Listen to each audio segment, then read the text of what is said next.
नमस्कार, मैं हूं अमित कुमार। 2024 के लोकसभा चुनाव के लिहाजा से राजनीतिक में प्रशांत किशोर की धमाकेदार एंट्री, जहां एक तरफ नीतीश कुमार के लिए और उनके राजनीतिक कैरियर के लिए थोड़ा सा जो है नुकसानदेह हो सकता है, उनकी राजनीतिक जमीन खिसका सकती है, वहीं प्रशांत किशोर की एंट्री जो है बीजेपी और मोदी के लिए शुभ हो सकता है। और इससे खास करके बिहार जैसे राज्यों में मोदी और बीजेपी जो है अपनी बढ़त बना सकती है और मोदी और बीजेपी जो है के लिए सत्ता में आना, इसके लिए बिहार जैसे राज्यों में ये बहुत ही उनके लिए आसान हो सकता है। और सत्ता के राह जो है प्रशांत किशोर के राजनीति में एंट्री होने के बाद बीजेपी के लिए थोड़ा सा जो है पहले के तुलना में मुश्किल जो है बीजेपी के लिए बिहार में कम हो सकता है। वो कैसे, इसको तो समझेंगे ही, लेकिन सबसे पहले देखिए कि प्रशांत किशोर जो है चर्चा में क्यों है। प्रशांत किशोर जो पहले ही चर्चा में थे और प्रशांत किशोर 2014 के लोकसभा चुनाव के बाद लगातार जो है देश प्रशांत किशोर को जानता था। लेकिन पहले जो उनको लोग जानता था वो किस रूप में, चुनावी रणनीतिकार के रूप में। अलग अलग पार्टियों के लिए उन्होंने चुनाव में रणनीति बनाया है। एक समय में उन्होंने बीजेपी मोदी के लिए भी काम किया, फिर ममता बनर्जी हो या फिर जो है बिहार के मुख्यमंत्री नीतीश कुमार हो, इन सब के लिए अलग अलग समय में जो है प्रशांत किशोर ने चुनाव में रणनीति तैयार किया है। लेकिन अब वही रणनीतिकार स्वयं अब जो है चुनावी मैदान में आ गए हैं और उन्होंने अपनी चुनावी कैरियर की शुरुआत जब है बिहार से की, और वो भी एक पदयात्रा के जरिए, जो बिहार में अभी उनका पदयात्रा लगभग 6 महीने से चल रहा है। और इस पदयात्रा के दौरान जो है उनका जो ये जन स्वराज पदयात्रा नाम से उनका जो पदयात्रा चल रहा है, ये पदयात्रा के दौरान पार्टी बनने से पहले, यानी अपनी पार्टी की घोषणा करने से पहले, उन्होंने एक उम्मीदवार को अपना समर्थन दिया और उनके समर्थित उम्मीदवार जो है बिहार में एमएलसी चुनाव जीत जाता है। तो आप कहेंगे एक एमएलसी चुनाव ही तो जीता है। बिल्कुल, ये एक एमएलसी चुनाव ही है। अगर एक लिहाजा से इसको देखें तो ये एक छोटा चुनाव है, केवल 1 सीटें प्रशांत किशोर की पार्टी ने जीती है। लेकिन राजनीति में जो है मैसेज बहुत बड़ा मायने रखता है और इसका चर्चा जो है आज पूरे देश भर में है। राजनीति में चर्चाएं बहुत ज़्यादा मायने रखता है और विश्वास मानिए कि अब ये 1 सीट के जरिए जो प्रशांत किशोर के समर्थित उम्मीदवार आफाक अहमद बिहार में जो एमएलसी का चुनाव जीत गया है, जो शिक्षक निर्वाचन क्षेत्र से जो एमएलसी का चुनाव होने वाला था, अब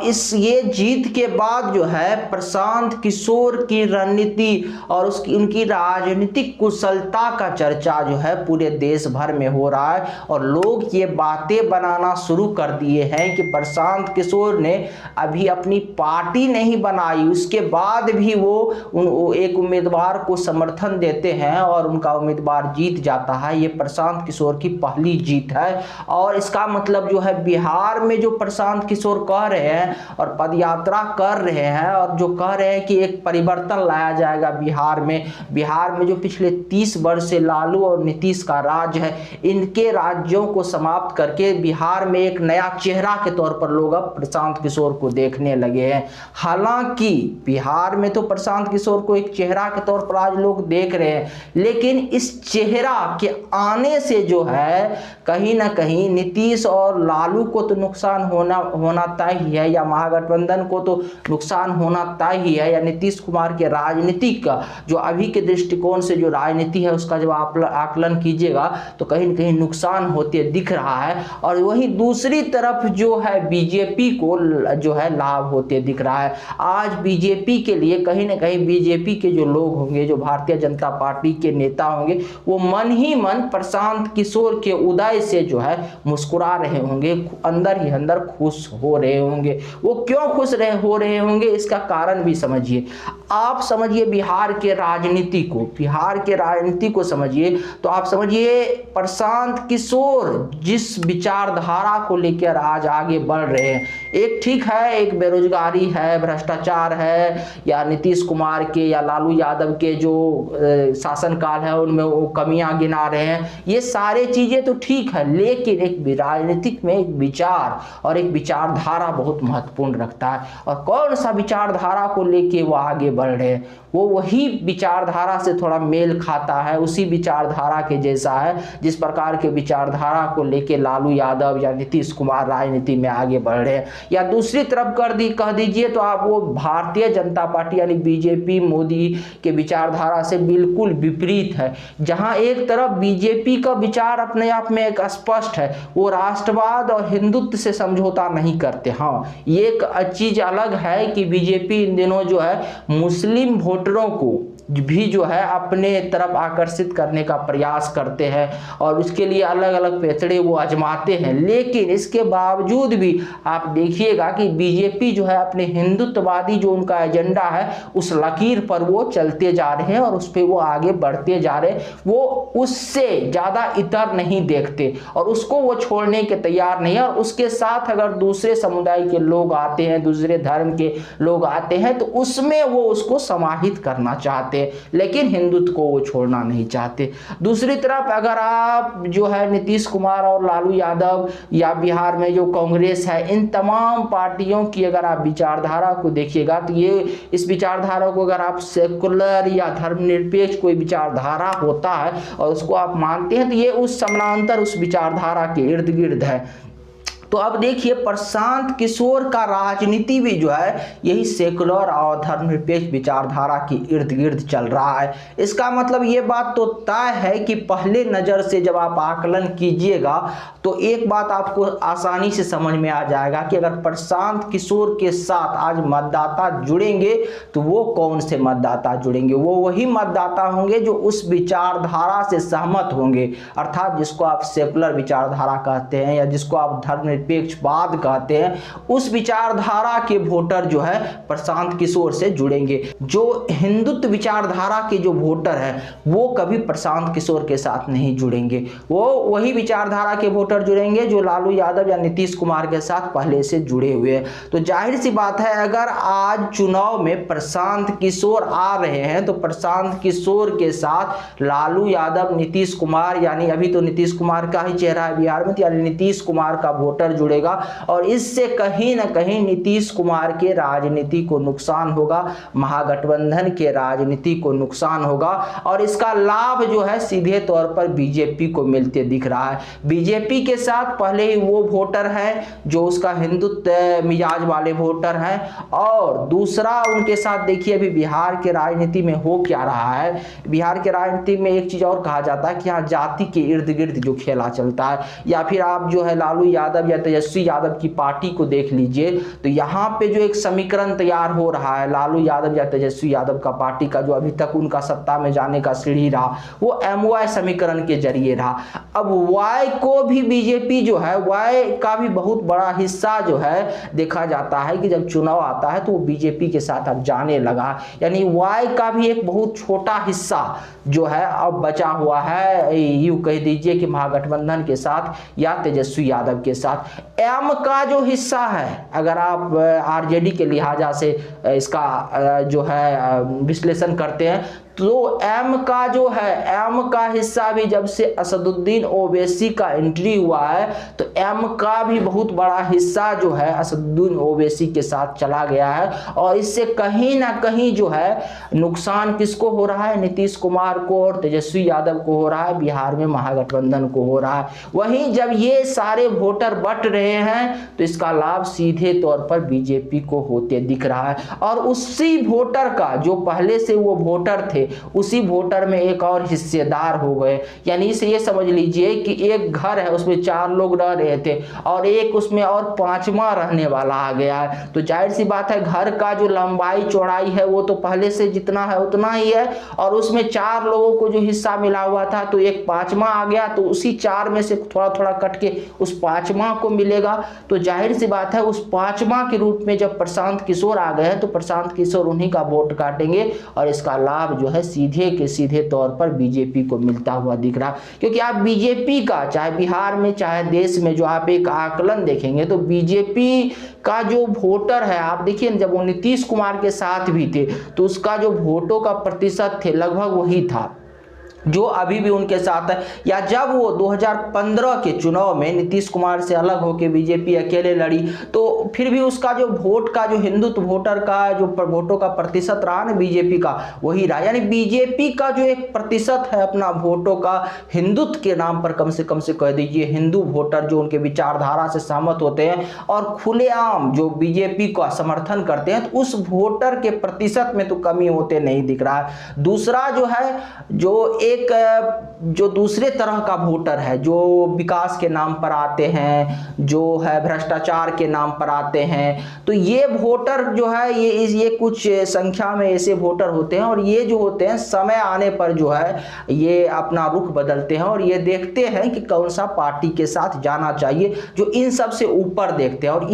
ये वोटर भी है जो विकास के नाम पर, भ्रष्टाचार के नाम पर या जाति धर्म से ऊपर उठ के वोट देते हैं। यूं कह दीजिए कि ये चुनाव में जो वोटर नोटा का प्रयोग करते हैं, ऐसे वोटर देखिए, ऐसे वोटर जो है कहीं ना कहीं आप इस बात को मानेंगे कि ऐसे वोटर जो वर्तमान राजनीतिक पार्टी है या जो वर्तमान सत्ता है या वर्तमान विपक्ष है उनसे कहीं ना कहीं नाराज है। तो ऐसे वोटर का भी मूव जो है एक तरफ कहीं ना कहीं ये दिख रहा है कि वो प्रशांत किशोर की तरफ होगा और इससे प्रशांत किशोर की राजनीति को कहीं ना कहीं लाभ होते दिख रहा है। और प्रशांत किशोर के राजनीति को जितना लाभ होगा 2024 में फिर इसका परिणाम 2025 में दिखेगा। यानी बिहार में प्रशांत किशोर जितना मजबूत होंगे उसका नुकसान जो है नीतीश कुमार को, तेजस्वी यादव को ही मिलेगा। और एक बात आप और समझिए, जब भी एक तबका ऐसा होता है जो वर्तमान सत्ता से या वर्तमान विपक्ष वो राजनीति में परिवर्तन चाहता है और वो एक ऐसे तबका होता है जो आप देखते होंगे कि चुनाव में भी अब उसके लिए जो इलेक्शन कमीशन जो है नोटा का व्यवस्था कर दिया है और ऐसे तबका जो है एक नया विकल्प चाहता है। और बिहार जैसे राज्यों में भी पिछले जो है 2-3 दशकों से उनके पास जो है वोटर के पास एक सीमित विकल्प है जो इन्हीं में से आपको चुनना है, इसके परे नहीं है। लेकिन एक तबका है जो युवा है, जो चाहता है या जो थोड़ा सा प्रोग्रेसिव है या जो चाहता है कि अब थोड़ा सा परिवर्तन हो, जिन सत्ता को हम वर्षों से देख रहे हैं उसमें थोड़ा सा परिवर्तन हो। और वो तबका जो है एक बिहार में एक नए चेहरे की तलाश में, और वो चेहरा बनने की कवायद जो है अब प्रशांत किशोर शुरू कर दिए हैं। और जब ये एक एमएलसी का सीट चुनाव में प्रशांत किशोर ने एक एमएलसी का सीट जीता ना उनके पार्टी के समर्थित उम्मीदवार ने, तो उन तबका का जो परिवर्तन चाहते हैं बिहार में वो जो है उनका विश्वास जो है प्रशांत किशोर के ओर बढ़ेगा। और ऐसे ही हुआ था। आप देखिए 2013 की बात है ना, 2013 में जब अरविंद केजरीवाल दिल्ली में आया था तो क्या था, एक वो वोटर का तबका था जो जाति धर्म से ऊपर उठ के वोट देना चाहता था और वो एक राजनीति में बीजेपी कांग्रेस के अलावा एक नया विकल्प चाहता था जो विकास के आधार पे वोट देना चाहता था, एक नया चेहरा चाहता था। और हुआ क्या, जब अरविंद केजरीवाल जो आए और उस तबके को वो अपने साथ कर लिया और अरविंद केजरीवाल जब उनका पहली बार सरकार बना तो आप जानते हैं कई प्रकार की घोषणा की, शायद 49 दिन ही वो सरकार चला था और उनके एक मंत्री हमेशा सड़क पे खड़ा रहेंगे जनता के को जो है एड्रेस करने के लिए, जनता की बातों को सुनने के लिए। तो लोगों को अच्छा लगा, चलो राजनीतिक में एक परिवर्तन तो हो रहा है। आज बिहार में भी प्रशांत किशोर इसी प्रकार की बातें कर रहे हैं, बिहार के लोगों को भी प्रशांत किशोर इसी प्रकार के बदलाव के लिए प्रेरित कर रहे हैं। वहां अरविंद केजरीवाल के साथ जो वोटर जुड़ा वो जाति या धर्म के आधार पर नहीं जुड़ा, वो एक वोटर का वो तबका था जो बदलाव चाहता था और वो वोटर अरविंद केजरीवाल के साथ जुड़ गया। हालांकि बाद में अरविंद केजरीवाल ने क्या किया और अभी उनकी पार्टी क्या कर रही है ये एक अलग विषय है। ठीक प्रशांत किशोर बिहार में भी यही काम कर रहे हैं। बिहार में प्रशांत किशोर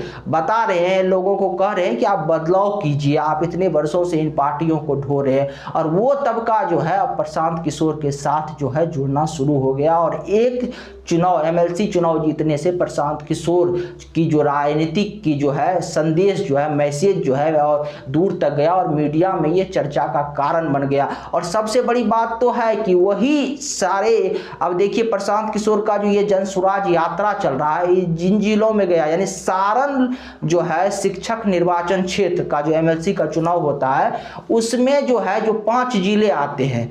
जिनमें सारण, सिवान, गोपालगंज, मोतिहारी और बेतिया आता है। और पिछले जो है 6 महीने से, जब से उनका जनसुराज पद यात्रा चल रहा है प्रशांत किशोर का, इन्हीं जिलों में वो घूम रहे हैं। और इन्हीं जिलों में घूमने के बाद उनका जो वो है अपना एक समर्थित प्रत्याशी को जिताने में सफल हो रहे हैं। इसीलिए उनके चुनावी भी रणनीति का भी आपको दाद देना होगा और मानना होगा कि रियल में उनके पास एक चुनाव को जो मैनेज करने का एक अच्छा रणनीति है। और कहीं ना कहीं जो है इसका जो है लाभ उनको 2024-25 के लोकसभा चुनाव में, 2024 के लोकसभा चुनाव में और 2025 बिहार विधानसभा चुनाव में देखने को मिलेगा। तो कुल मिलाकर ये मान लीजिए कि प्रशांत किशोर का उदय जो है कहीं ना कहीं महागठबंधन के लिए, नीतीश कुमार के राजनीति के लिए थोड़ा सा जो है मुश्किल में उनकी राजनीति को डाल सकता है। उनके वोटर जो है प्रशांत किशोर की तरफ चले जाएंगे और नीतीश कुमार के राजनीति को कमजोर कर सकता है। वहीं बीजेपी के लिए प्रशांत किशोर की एंट्री जो है कहीं ना कहीं एक संजीवनी के तौर पर होगा और बिहार जैसे राज्यों में बीजेपी और अधिक मजबूत होगी। अगर आपको हमारी जानकारी अच्छी लगी तो चैनल को सब्सक्राइब कीजिए, वीडियो को शेयर कीजिए। नमस्कार, धन्यवाद।